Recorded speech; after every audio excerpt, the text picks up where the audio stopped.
ये एक कोन है। ये रहा इसका बेस जो कि एक सर्कल है या एक सर्कुलर बेस है। ये रहा इस सर्कल का रेडियस आर और ये जो लेंथ है ये रहा इस कोन का हाइट एच और इस लेंथ को इस कोन का स्लैंट हाइट यानी तिर्यक ऊंचाई जिसे हम लोग एल से रिप्रेजेंट करते हैं। इस कोन का जो है नीचे वाला हिस्सा है जो कि सर्कुलर बेस है वह एक प्लेन सरफेस है और यह एक कर्व सरफेस है।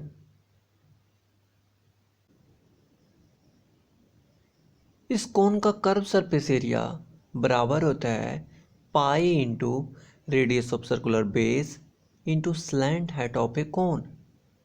पर क्यों? आज के इस वीडियो में हम यही देखेंगे कि curve surface area of a cone pi R L के बराबर क्यों होता है।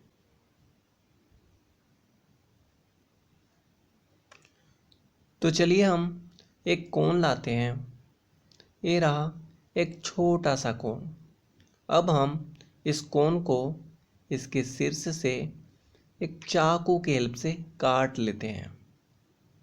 काटने के बाद जब हम इस कोन को ओपन करेंगे यह कोन ओपन होकर एक सर्कल के सेक्टर में बदल जाता है। सेक्टर सर्कल का ही पार्ट होता है।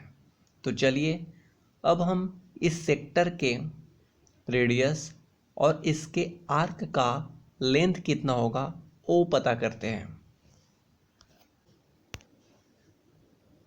ए था वो कोन, ये रहा उसका स्लैंट हाइट। हमने इस कोन को कुछ इस तरह काटा था। जब हम इस कोन को खोलेंगे तो जो सेक्टर मिलेगा उसका रेडियस इस कोन के स्लैंट हाइट के बराबर होगा और इस कोन का बेस जो कि एक सर्कल है उस सर्कल का जो सरकमफ्रेंस होगा वही इस सेक्टर के आर्क के बराबर है और इस कोन का जो बेस सर्कल है और इस सर्कल का जो सरकमफ्रेंस है 2 पाई आर वही इस सेक्टर का आर्क लेंथ होगा और 2 पाई आर के बराबर होगा। अब आप गौर करें कि ये जो सेक्टर है वो एक सर्कल का पार्ट है। ये रहा हो सर्कल। ये सर्कल कैसा सर्कल होगा? ये सर्कल एक ऐसा सर्कल होगा जिसका रेडियस होगा एल। अब हम चलते हैं कोन के कर्व सरफेस एरिया की ओर। तो कोन का कर्व सरफेस एरिया इक्वल होगा एरिया ऑफ सेक्टर। क्यों होगा? क्योंकि कोन का कर्व पार्ट का एरिया इसी सेक्टर से मिलकर बना होता है। तो अगर हम इस सेक्टर का एरिया निकाल पाने में सफल हो जाते हैं तो मेरा कोन का कर्व सरफेस एरिया भी निकल जाएगा। तो चलिए हम इस सेक्टर का एरिया निकालते हैं। हमने प्रीवियस क्लास में पढ़ा था कि एरिया ऑफ सेक्टर इक्वल होता है pi r square theta by 360 degree. इसमें हमें सेक्टर का रेडियस तो पता है कि एल है बट थीटा का वैल्यू नहीं पता है। थीटा क्या है? थीटा है central angle of A sector.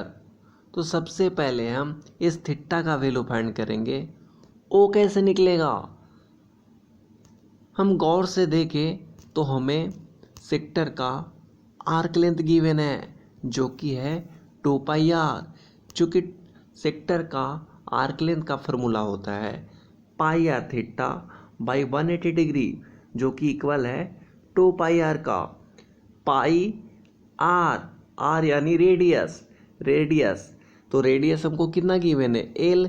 तो पाई एल इंटू थीटा पाई 180 डिग्री जो कि इक्वल है 2 पाई आर। अगर हम इससे थीटा का वैल्यू निकालना चाहें वो इक्वल हो जाएगा 2 पाई आर इंटू 180 डिग्री बाई में पाई इंटू एल और फाइनली हम थीटा का वैल्यू निकालेंगे तो ओ निकल कर आएगा 360 डिग्री इंटू आर बाई में एल। अब हम लोग सेक्टर का एरिया बहुत ही इजीली निकाल पाएंगे क्योंकि हमें थीटा का वैल्यू ज्ञात हो गया है जो कि है 360 डिग्री इंटू आर बाई में एल। तो चलिए हम सेक्टर का एरिया निकालते हैं। एरिया ऑफ सेक्टर होगा pi into R square into theta pi 360 degree. Pi into R square यानी रेडियस का स्क्वायर, रेडियस रहा एल, तो ए हो जाएगा pi into L into theta. Theta का वैल्यू हम लोग फाइंड किए थे 360 degree into R by L. अगर हम सभी का वैल्यू रखें तो ए हो जाएगा pi into L into 360 degree into R by 360 degree into L. इस तरह एरिया ऑफ सेक्टर निकलेगा पाई आर एल।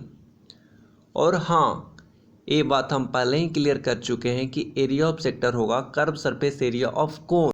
क्यों?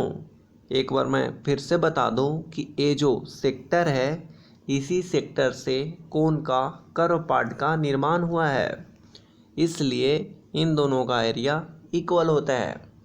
फाइनली हम लोगों ने ये प्रूव कर लिया कि curve surface area of cone pi R L के बराबर क्यों होता है।